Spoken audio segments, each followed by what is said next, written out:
Hi all, James here. Before the video starts, I'm trying to test out BoneLab as a tool for making videos, so I'm using a camera mod right now, but it's causing the screen to jitter a lot when I move my head.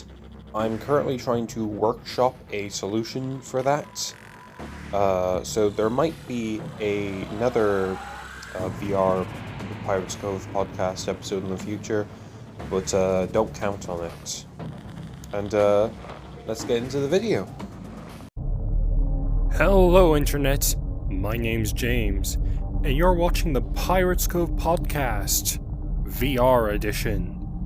This is a quick little test I want to do, to see what recording videos in VR would be like, instead of using the full Springtrap not full Springtrap costume. It's like a torso, and the hands, and the head, and basically I wear like a jacket over that and some pants to kind of give the impression that Springtrap's wearing clothes, you know?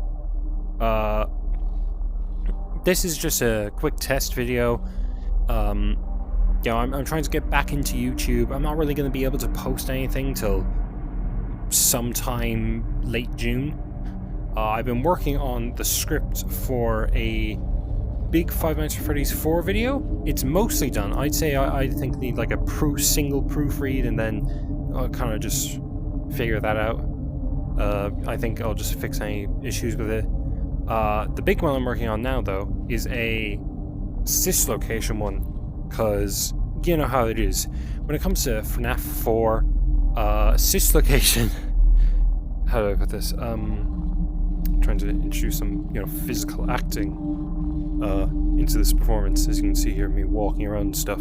It's very disorienting because I don't see out of this avatar. I am seeing out the camera, and it is actually very motion sick inducing. If you, the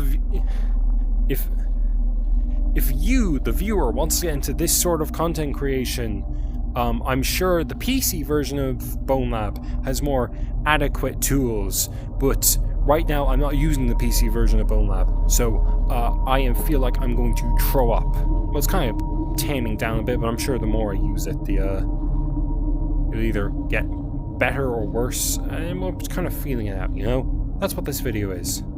Anyways, back to what I was saying. So, I was originally working on a script for a video about what the crying child saw, you know? There's a big mystery setup in FNAF 4 about, the crying child saw something, and it was really scary and it traumatized him. So basically, I'm going to stand closer to the camera. I'm not going to stand closer to the camera, you can barely see me. Or maybe I will stand closer to the camera because you can barely see me. So basically... theory is about how... Well, actually, no, I'm not going to go into theory. I'll talk about it when I actually release the video. Okay, maybe I shouldn't stand too close to the camera. I'm hitting the stand. But basically, I saw Impulse's Eben's video on Mike Dreamer, or his version of it, and I kind of didn't vibe well with the whole bite victim experiments theory, you know? So I thought, right, what evidence is there for bite victim experiments? TLDR, there isn't actually that a lot, and you have to really ignore the whole keypad being 1987 thing. So, you know how it is. But then I started thinking, like, hold on, a lot of people don't actually know Michael is the dreamer. You know, a lot of the casual fans and newer theorists, beginner theorists, still think that Mike, the gameplay we see in FNAF 4 is the crying child. So I thought, hold on, this is something we know is true, that Michael is the dreamer. I should make a video proving this with just FNAF 4, you know? Because we didn't solve FNAF 4 correctly.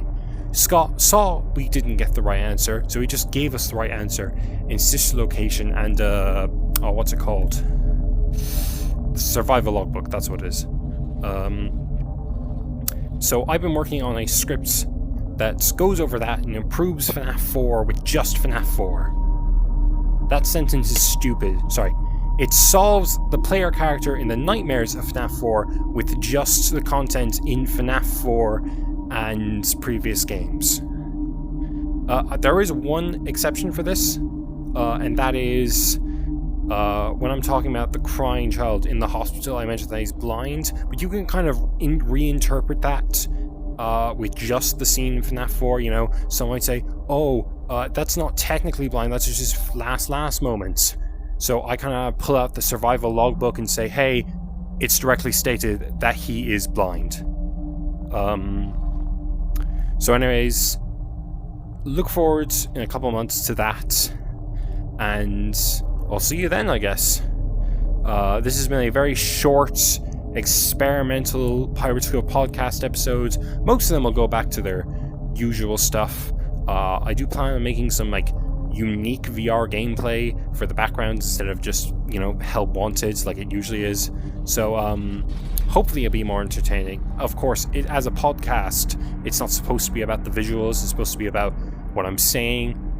To be fair, what I'm saying is usually a load of shite. I think the only decent theory that I've put out is 16-bit theory. But now, to be fair, I love 16-bit theory. I want to make a full video on it. I think it's the best theory I've ever come up with, besides the Crying Child one. But, you know, I haven't made that video yet, so we'll see how that goes. So, that being said, I hope you all had a great night. Well, it's night for me. I end all my videos with night. This doesn't matter. This is me subtly adding more acting to my videos, by the way. If you care to know, yeah. You know, see. God, this video is a mess. Probably because I forgot to use the graphics-o-matic, or whatever it's called, to increase the quality, so... Well, you know, can't change the past. Well, I mean, I could re-record it, but I'm not going to do that. My name's been James. This has been the Pirates Cove podcast. And, yeah, good night.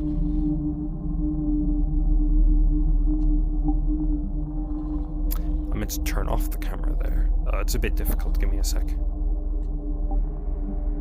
There's another fail.